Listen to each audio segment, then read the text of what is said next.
Tal cual, no sabemos qué puede pasar Sí. acá.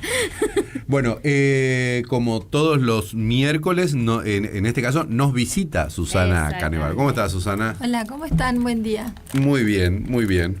Bueno, ¿a qué se debe tu visita, digamos, no? Mi visita se debe a que hoy vamos a entrevistar a la autora, una de las autoras de un libro que se presenta el viernes en la librería, que se llama Esquirlas en la Memoria. Es este libro, Esquirlas en la Memoria, una crónica de la identificación de los soldados NN en Malvinas. Y vamos a entrevistar a la periodista Gabriela Nasso, que también es realizadora audiovisual, que es una de las autoras, decíamos, muy joven, por cierto, investigadora y docente también de las universidades 3 de Febrero y de la Universidad de Lomas de Zamora. Bueno, Gabriela, de eso me se parece trata. que ya está en línea. Ahí está. Hola, Gabriela, ¿cómo estás? Bienvenida a Hoja de Hola, Ruta. ¿qué tal? ¿Cómo están? Muy Un bien, gusto. muy bien, muy bien. Hola Gabriela, buen día, ¿cómo estás? Bien, todo bien. ¿Ustedes? ¿Todo bien por acá? Todo súper. Bueno, todos que queremos conocer más detalles del libro que se va a presentar el viernes próximo a las 6 de la tarde en la librería y bueno, que forma parte de una colección muy buena de la editorial Marea, cuyo nombre es Historia Urgente, ¿no? Y lleva un prólogo de el CECIM de La Plata. Gabriela, ¿cuándo surgió la idea de hacer este libro? La idea de este libro surgió de la charla con Victoria Torres, con quien nos conocimos a través del CECIM La Plata a principios de 2022. Las dos conocíamos de la lucha de los excombatientes del CECIM La Plata para lograr la identificación de sus compañeros caídos, esos jóvenes que ellos sepultaron en los campos de batalla del Monte London, y que en 2011 los llevó junto con familiares de Chaco y excombatientes de Chaco y Corrientes a la justicia federal con el patrocinio letrado de Alejo Ramos Padilla. Ese pedido que después fue tomado por Cristina Fernández de Kirchner, que recurrió a la Cruz Roja Internacional, y sentíamos que esta historia había sido invisibilizada, porque en los últimos años la historia que se publicó y que se difundió muchísimo fue la de Julio Aro y Geoffrey Cardoso, el británico, y Roger Water, ¿no? Como ese relato de la carta que Roger Water le da a Cristina Fernández de Kirchner y que por eso sale la identificación. Bueno, este libro viene a demostrar que no, que hubo mucho trabajo antes, que hubo un pedido a la justicia de familiares y excombatientes, que había diálogos previos al pedido elevado y cómo sigue todo ese proceso de la imposición, las dificultades con la comisión de familiares para introducir el tema de la identificación. Y fue, te digo, este relato que es el que se difundió, la verdad que invisibiliza una lucha que para nosotros era importante rescatar, porque si no siempre nos cae el discurso de los británicos benevolentes que gracias a ellos, y la verdad es que no, es gracias a la lucha de excombatientes y familiares y a la decisión de un Estado. Claro. Gabriela, ¿vos sos de La Plata? No, yo soy quilmeña. ¿Y cuál es el vínculo ahí? Me interesa ese vínculo por el cual te impacta de alguna manera esta visión, digamos, ¿no?, de los familiares de los caídos que buscaban la restitución de las identidades en Malvinas. Bueno, yo llegué a Malvinas a través del periodismo. No soy docente en Lomas, pero soy graduada. Y yo escribía a fines de 2016 sobre temas de derechos humanos en la agencia de noticias de la universidad. Para mí era una forma de devolverle al Estado lo que el Estado me había dado a través de la educación pública, colaborar en la Agencia 1.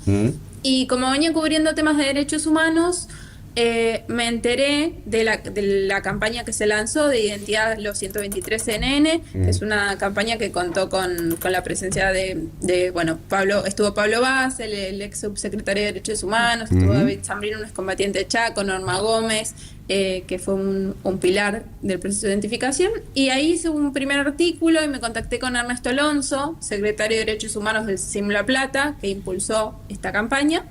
Y él me contó, aparte de que hablamos sobre el proceso de identificación, me contó de la causa que investiga los tormentos, abusos y amenazas que sufrieron los soldados conscriptos en Malvinas a manos de sus superiores. Yo después me dediqué mucho a investigar. Que es una causa vieja que nosotros aportamos mucho acá con muchas voces de soldados, algunos que ya murieron, cuando justamente Pablo Basel era subsecretario de Derechos Humanos aquí en Corrientes, ¿no? Sí, Pablo, un incansable luchador por la justicia por Malvinas, y que se conozca la verdad de lo ocurrido. Bueno, yo investigué el tema mucho tiempo, después hice una maestría en periodismo documental, de hecho acabo de estrenar Las Voces del Silencio y estamos viendo si existe la posibilidad, aprovecho y lo tiro, de este fin de semana que voy a estar en Corrientes, de poder proyectar la película. Nos gustaría mucho. La película cuenta la lucha de este grupo de excombatientes para que se juzgue a los militares que los torturaron durante la guerra, y en el proceso de hacer la película surgió la idea del libro. ¿El libro qué es en relación con la película? Son dos historias que nos invitan a pensar Malvinas desde una perspectiva de derechos humanos. No son lo mismo, no es un cross media. No son lo mismo. El libro es sobre el proceso de identificación, la lucha de estos. Nosotros nos guiamos mucho, nuestro hilo conductor de ese relato es la lucha del CECIM, y sí mencionamos las distintas voces que participan y familiares como Norma Gómez y David Zambrino. Nosotros arrancamos el libro metidos en la batalla del Monte London, cuando comienza esa batalla, una de las más cruentas, que fue cuerpo a cuerpo, y estos jóvenes tuvieron que sepultar a sus compañeros, y cuando regresan al continente le tienen que decir a los familiares que los estaban esperando que habían quedado en combate, porque las Fuerzas Armadas no lo hicieron. Después seguimos todo el derroteo de inteligencia de las Fuerzas Armadas, intentando que los familiares de los caídos no tengan contacto con los familiares de los detenidos desaparecidos, la persecución a los excombatientes, que entre todos los reclamos que tenían en ese primer momento, reclamaban también por la identificación de sus compañeros. En el 87 el CECIM La Plata se contacta con el EAF, el equipo argentino de antropología forense, para ver qué aporte podía hacer esa ciencia para identificar los cuerpos que ellos habían sepultado en los campos de batalla. Y seguimos después, bueno, todo este recorrido judicial, político. Sí, que es muy apasionante. Lo que siempre le pregunto yo a Susana cuando hablamos del libro, y ahora ya que te tengo a vos, te pregunto a vos y después hablamos de la presentación. ¿Cuál es el tono en el que está escrito el libro? El subtítulo dice crónica, y entonces me gustaría saber si es qué tipo de crónica es, digamos, el lenguaje que ustedes usaron para escribir el libro.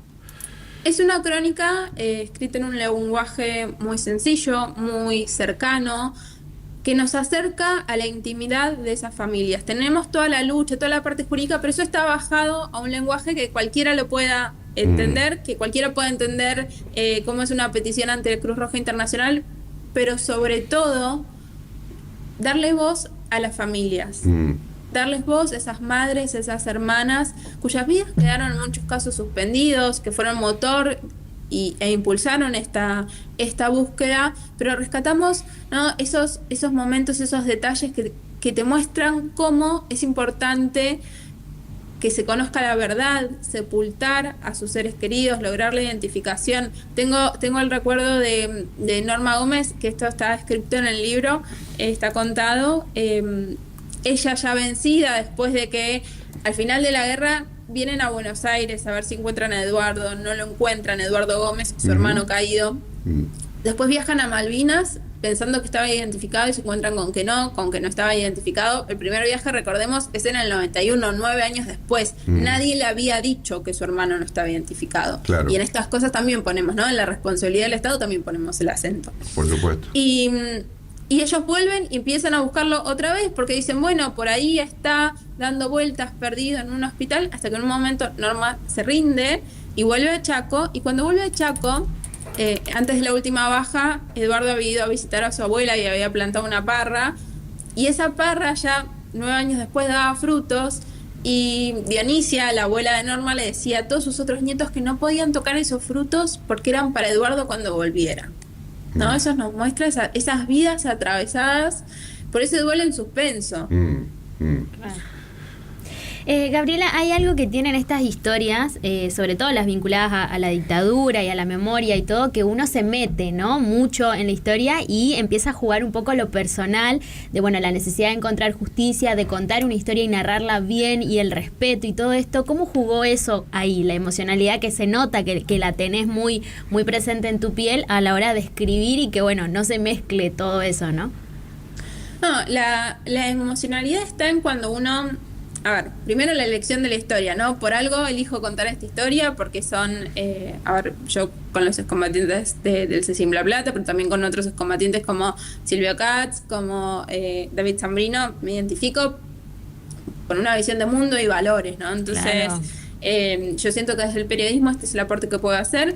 Después, en el momento en el que uno está en la entrevista, yo siempre digo, en general trabajo con personas que traen hechos traumáticos del pasado al presente, entonces uno en ese momento tiene que ser el sostén de esa persona que te está confiando lo más preciado que tiene, que es su historia. Para mí no hay nada más hermoso de esta profesión que alguien decida... Te deposite una confianza, ¿no? Te entrega una confianza. Eso es impagable, o sea, es lo más lindo que me dio la profesión.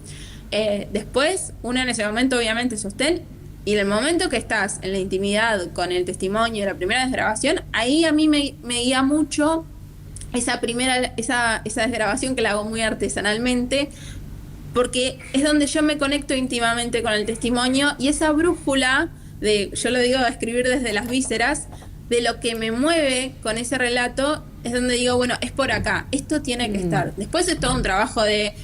yo hice la investigación y una primera reacción que fuimos trabajando después con Victoria juntas en la escritura, y fue muy interesante porque ella vive en Alemania, es de La Plata, pero vive en Alemania, entonces trabajábamos a 2 orillas, y fue muy interesante todo ese trabajo conjunto, junto con la editorial obviamente que nos hizo un gran aporte.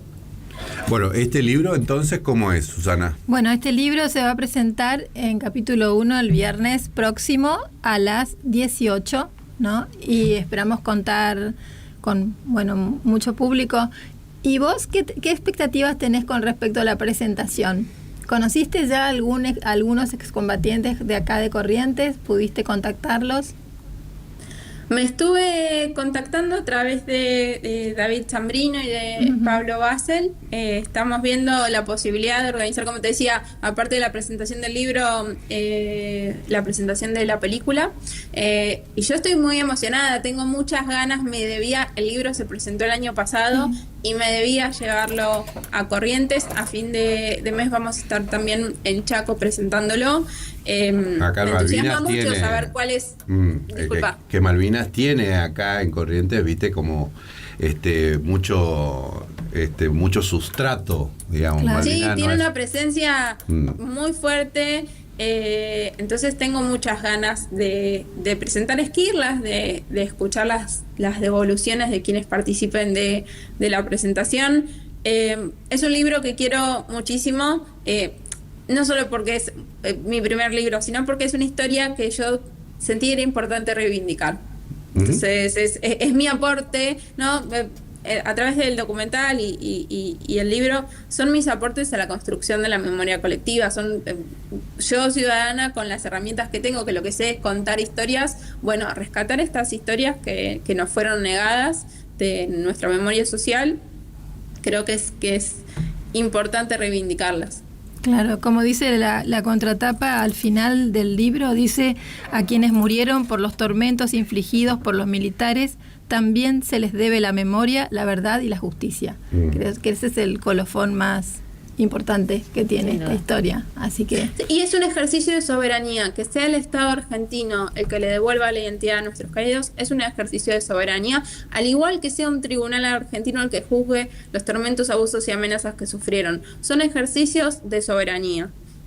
Sí. Y es la puerta de pensar Malvinas desde una perspectiva de derechos humanos. También es hablar del Atlántico Sur, de la base militar, claro, que atenta contra Argentina y la región, que es una región de paz. Es hablar de los bienes naturales, de la proyección a la Antártida, de todos los recursos que nos saquean a diario. Entonces, esta es mi propuesta y la invitación, así que espero y me imagino que el debate va a ser muy rico.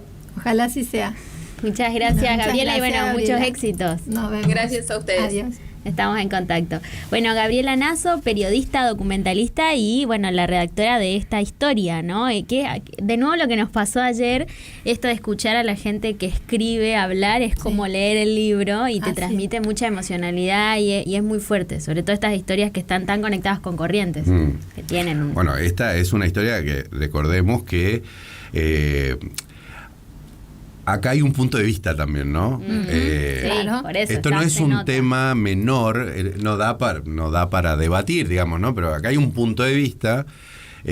Los puntos de vista son también se discuten. Malvinas es un tema muy discutido, digamos, ¿no? Nosotros acá tenemos la versión correntina de las discusiones entre el conscripto y el movilizado, entre el soldado y el oficial, etcétera, etcétera, cosas que quedaron, como bien dice Gabriela, quedaron ancladas ahí, ¿no? Hay muchas cosas que están ancladas de Malvinas, y acá evidentemente también hay una interna, y muy rápidamente pude detectar esa interna entre, bueno, evidentemente lo que pasa con esas familias y una parte del CECI, que es el Centro de Combatientes, digamos, de La Plata, y la otra parte, digamos, de ese del otro centro de combatientes de La Plata, que es el que sí visibilizó más el asunto de este proceso de identificación a partir de un hecho significativo, digamos, que es que ocurre la entrega de un documento en Inglaterra del oficial Cardoso, que fue quien inhumó los cuerpos de los soldados en Malvinas. Entonces ahí hay un punto, evidentemente un punto de inflexión, y hay un punto de quiebre entre las visiones. ¿Por qué digo esto? Porque nosotros tenemos la otra visión, que es que a partir de ese documento y a partir de un elemento, digamos, encontrado en uno de los cuerpos que pudo documentar Cardoso, que es una chapa de identificación de un soldado argentino, es que nosotros llegamos a la historia de Gavino Ruiz Díaz, que es ese soldado de San Roque, que es el que da el puntapié para este proceso de reidentificación, que por supuesto que es una decisión política, ocurrió en el gobierno de Cristina Kirchner, ahí trabajó el equipo argentino de antropología forense, todo eso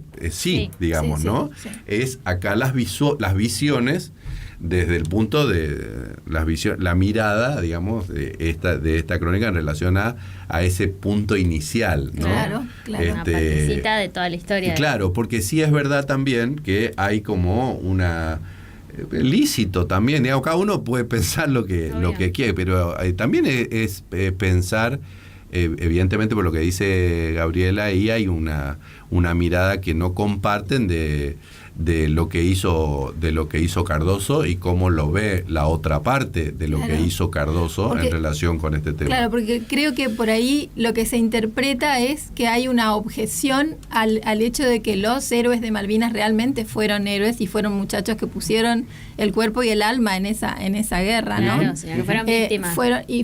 Fueron finalmente víctimas de todo esto. O sea, hay familias, y esto está reflejado en el libro, que están en esa disputa, como decís vos, ¿no? O en esa disyuntiva de decidir en qué orilla plantarse para reivindicar lo que ocurrió, ¿no? Lo que se debe defender finalmente. Exactamente.